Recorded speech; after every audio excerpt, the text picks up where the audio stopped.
Insight in a little bit of trouble. He's got Sid from the front, two different Surge members in the backside. But oh, how about this? Scrap picks up the back. They just need to find Mac, who has been scouted out.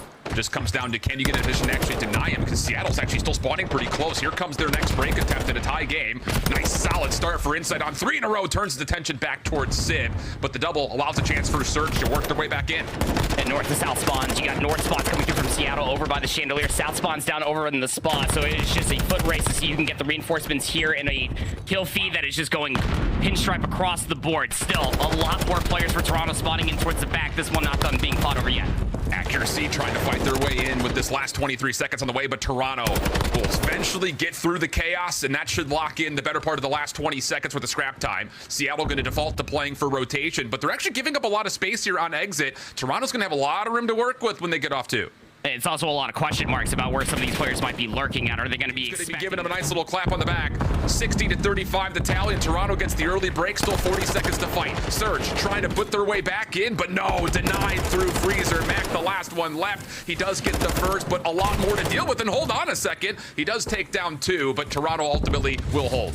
Yeah, not enough to be able to flood the spawns and be a one-man wrecking crew, which we have seen Mac do in the past, but it's kind of fell a little bit short on that stature, especially through the season. So difficult. On to the hard point, and so far, yes is the answer. Scrap keeping his life with a trophy system to help him out. A second one gets placed. Sid trying to get into contest, but he doesn't have a look at a gunfight. Predator on the back only gets 1. The trade is good. Hardpoint goes neutral for now. Status of the spawns remain the same. Seattle a chance to reinforce just a bit faster, but you still have Toronto Ultra members on the hardpoint and in great positions to get a read on this. The kills are coming. They're coming quickly. Toronto looking good for the majority of time here at Bar. Seattle have no entry whatsoever. Look at Insight and Scrap, a combined 26 kills between the 2 ARs of Toronto, and allows Hixie and Kleenex to constantly get in these very annoying positions to walk into crossfires. Has been Seattle's line of sight for the majority of the past 2 hardpoints, realistically, leading by about 60 now. This garage area. Mac trying to lock down everything through mid, but realizes he's going to need a little bit of help here, and Pred will provide that. So nice little double up top, creates some vacancy for Mac to continue to play forward, and all of a sudden Toronto's a bit on the back foot here trying to break into roofs. You have Mac still trying to cause a little more space, has some nice timing the backside of the pool, but he's down to 1 HP. He's trapped between a handful of members, but just because you're trapped over here doesn't mean that you are the trappies if you are Ultra. Mac creating a lot of space and chaos.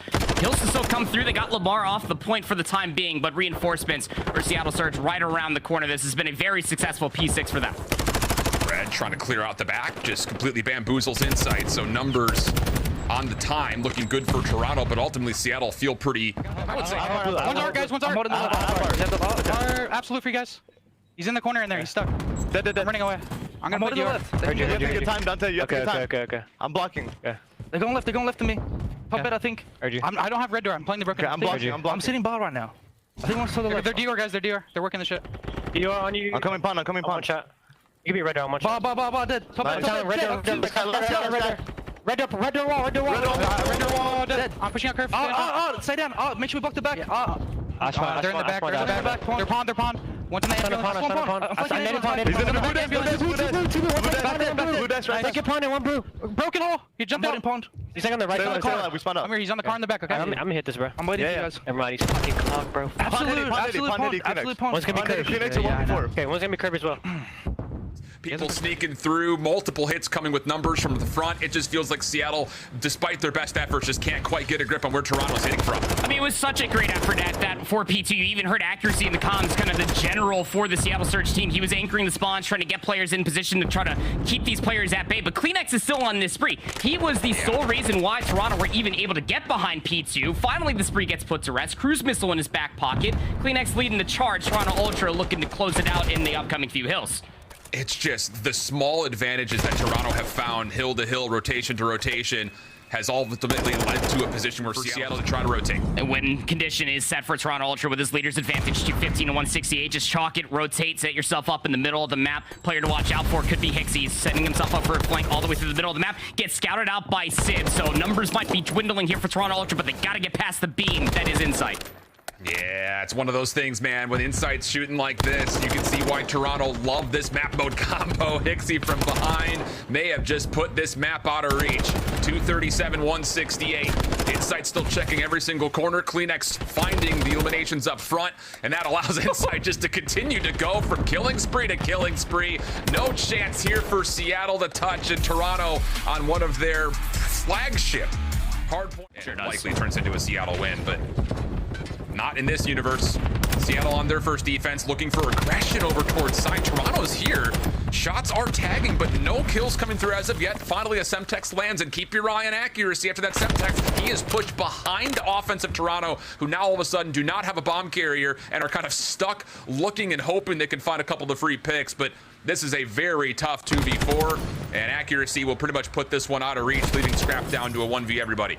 Yep, and he shows his position, top paper. I mean, I guess if there's anybody that might have that clutch gene, any one of these 4 players, honestly, for Ultra, but it might as well be Scrap. That's a tough gunfight. You look at it, that's a head clutch and a half over there, but Expect Hixie, who continues to be menaced through mid, now looking for more onto Sib, but this time Sib does not have the sniper rifle, and that turns us into a 2v2 early. Scrap might be able to find a weapon around one of these corpses. Right now, he's working with the X12 and the SPX-80, so free just angle to hold this close. He's going to get shot in the side by Sib. Nearly escapes with his life. But the biggest problem still remains. That bomb is dropped in a very precarious spot. And Insight cannot drop up here. Sib is on the way. Accuracy pops dead silence. He's trying to make sure he stays away from Scrap. But it's all about this contact right here. Insight just inside of the staircase. Sib saying, "Where did you go?" Little "Where's Waldo" coming through. And Sib, the trophy carrier, surely has made a couple of footstep sounds. Insight plays patiently, checks, finds the kill before the bomb can get planted. And now accuracy having a little tango with Scrap at range, which is not one that you'd advise against the sniper rifle. Toronto take the second round. Pretty confident. Wait, 2B, get the plant. Sib misses the opening shot. Here comes the charge from Kleenex. No worries there. Pred, though, a little push through of his own, nearly gets the long-range shots for a second off the reload, tested by Scrap, and okay, all of a sudden, kills get traded back and forth. We get to a 2v2. Problem here is the post-plant positioning for Hixie is one that you're not going to be able to sniff out. Seattle will take care of Kleenex, though. Chance to still move quickly, but boy, they need to move quickly. Just comes down to the question of when does Hixie check for this possible defuse. Mac will hop. Has to go soon. Does he have an angle at it? No, he doesn't. Not quite, but still gets the toe tags. Gets away in time. Will become the ultimate enemy. Pred has to try to hop it, but no chance for him to hold. And Toronto will see a quote-unquote clutch from Hixie come through to get to their third. Yeah, no, it's a clutch any which way you look the at it. tennis courts. Seattle through maybe a couple of their own, but has backed off of this initial play, and Hixie will get caught trying to get aggressive. But will you expect Insight to maybe make the same route happen? May not matter. Kills on the other side of the map turn up all in favor of the Surge. That's going to lead to Mac hopping for a pretty quick plant here.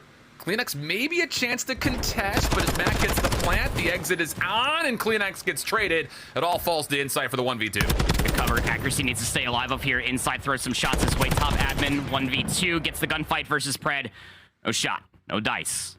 Seattle Surge answer back with an offensive round of their own. And Split here, though. They're allowing Seattle to come through around the back. Just comes down to will they actually make the contact they need to win the gunfights. Pred, surprising Insight, now forces a really tough position for Scrap, who needs to hold his ground and also look over the top of this bomb plant. Pred, oh, careful, brother. That's your teammate. Takes a couple of shots, accuracy looking for the trade, but Scrap provides the kills needed, and Sid can't quite get back towards the bomb. A beautiful breakdown by Toronto and that little 2-2 split up that they hit over on that point. Snipe out, Scrap just a bit wide. Pred, Sib on the cross. They're going to find first blood on the Kleenex. This should lead to a very quick plant. Hixie once again, though, mid-map. He continues to be a problem that Seattle have no answer for. And as Insight takes care of accuracy, there is no longer a window that Mac can at least safely figure that he's going to plant and get an exit, but he still sticks it anyways in the 2v2. Scrap back in what Hixie's position was, and Mac actually catches them just over the top. Shots from Insight now onto Sibber, good for the 1v1. Mac still holding down low. Stun off the tree, doesn't land. Question marks start to come into Insight as he makes the little Batman play. Oh! Completely destroys Mac off the heady. First 3 shots were good for Mac, but in the end, it does not matter. And even the teammates in Toronto saying, brother. He's gonna have to do a lot more than that, though. First kill good, second lined up with the Insight, who wants the secondary challenge and will win it. Now the clock once again stalled out at 47 seconds. First tick, double stack for Toronto. Hit coming out from Seattle. A little bit of a team-friendly fire from the trophy system, but accuracy max still get the kills they need. Just need to come down to finding CleanX, and accuracy will put him to rest just before the second tick gets locked. We've got a 6v5.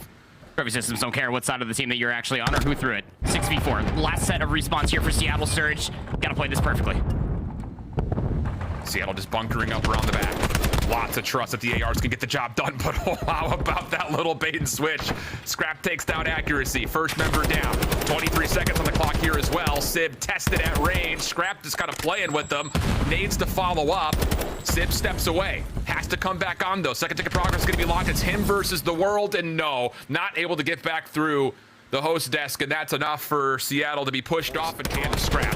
Deals with the first shots onto Mac clean as he clears the zone completely. 8v11, 45 seconds on the clock. Now you feel like this is going to be a little last chance hit coming through for Seattle Surge, the one that might just stick the most, and they're spawning all the way over inside a kitchen, which means that you should be aware if you are Seattle Surge that there's an Ultra player around the bedroom side. His name is Scrap. Takes down Sib seemingly for free. Ultra have a demanding control of the map. Oh, come on! Just not losing any gunfights. Finally, Pred puts to rest the onslaught of Scrap. 6v7, 20 seconds on the clock. Seattle still trying to get all four members stacked up for the hit. CleanX denying in through Valley Hallway. Inside also deters another player around the back. Has to be down to this last 2v2. Hixie holds the front line, and with that, Toronto looking good for the defense. Last couple of members for Seattle not going to get there in time, and Toronto's going to go up 2-0 early in this control.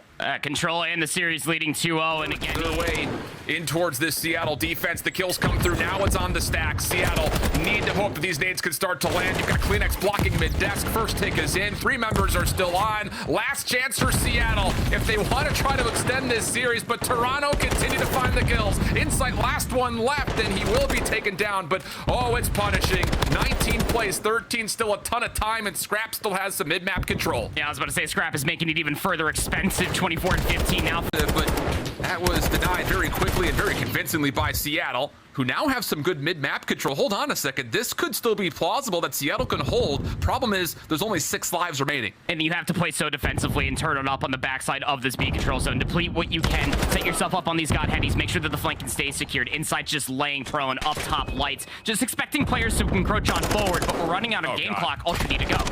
Yeah, and CleanX just completely foils the setup by cutting through mid-map. Max double, keeps the defense alive for now, but Hixie's fully healthy. Turns and guns accuracy at range, and that will be the final nail in the coffin. Holy cannoli, are Toronto here to play? Oh, no. My friend! Let's go, we're back. We're finally back. Finally. 3,600 damage. You dropped an incredible assist throughout that game, but I was watching you just frag out. What's going on in game with the team, especially on the map Hotel? Yeah, you know, Hotel is probably one of our best maps. It probably is our best map. You know, anyone we play, we're super confident on. So if people want to play it against us, we're ready for it. And yeah, it's just the best map in the game. It actually makes sense to play, and yeah, it's a fun map. Congratulations. I mean, this is usually a series that we all try to strap in for, but you guys made it a very, very quick one. Scrap, what was the conversation, if you kind of let us in behind the scenes with the team, after Major 4, after the qualifiers going 1-4, after starting an elimination bracket, getting knocked out? Talk to us what the game plan was heading into Major 5. Yeah, so, you know, we had a rough S&D stage, I would say. You know, we went like, I don't know, 3-9 or whatever the numbers were. I can't really tell you. So we knew that we had to fix up on that. We also knew that, you know, we can't come into our home major in losers. We're not going to start in losers. And so we're just coming hard for the next remaining 5 matches of the year. And, you know, led to an absolute ass whooping, so. I love that, and that leads me into my next question, Scrap. Some would say that you lost your edge after you won the championship. You know, you didn't talk crap in that post-interview, very humble of you. I haven't heard a lot of trash talk, honestly, and I just heard it right there. For you, why has the trash talk been gone, and is there anything you want to say to the rest of the league? Yeah, you know, when you're losing, there's not too much to say. You really can't say anything. So, you know, we had a really rough stage, but, you know, we didn't really play any good teams either until Faze at Major 4. So there's really nothing to talk about at that stage. But you know, for the rest of the league upcoming, you know, I'm back in full force. Everyone's getting it. I'm coming for everyone. I love that. And I have one follow-up to that. After you won a championship, was there like a mentality shift or anything like that? Because obviously it's the ultimate goal to become a pro, you accomplish that, and then to win a major. So for you, how did you deal with winning that and then the come down that was stage 4? You know, if I'm going to be completely like truthful and honest, you know, we played in front of the Optic fans, you know, thousands of people, probably the biggest crowd there is this year and probably will be in any event. So like we kind of get that like mind space of like this major, yeah, it's still a major, but you know, like playing in front of the fans is different when there's no fans, there's no walkouts. It's just a different vibe. So I think we were a bit thrown off at Major 4. But you know, it's in the past and you can only look ahead. All right, well, as we look ahead, Toronto has 4 games remaining in the qualifier, and you're starting off 1-0. Do you finish with a perfect record? I don't know. I don't really like syncing perfect records. I don't think a team has one going 5-0 yet, so I don't know. Smart man right there. That's Scrap. Pay attention. You'll be hearing his name a lot, I have a feeling, as we head to his home territory. Toronto will be the host of Major 5.